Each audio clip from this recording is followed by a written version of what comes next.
যে ভালোবাসা 1400 বছর পরেও মানুষের হৃদয় কাঁদায়।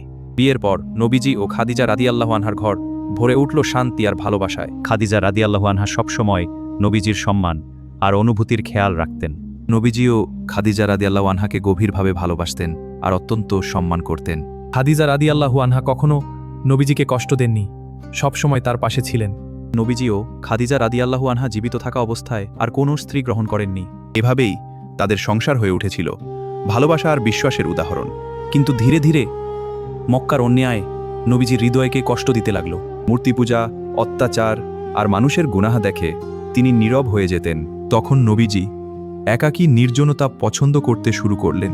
তিনি মাঝে মাঝে মক্কার বাইরে হেরা গুহায় চলে যেতেন। আর সেখান থেকেই শুরু হতে চলেছিল মানব ইতিহাসের সবচেয়ে বড় অধ্যায়, পরের ঘটনা দেখতে।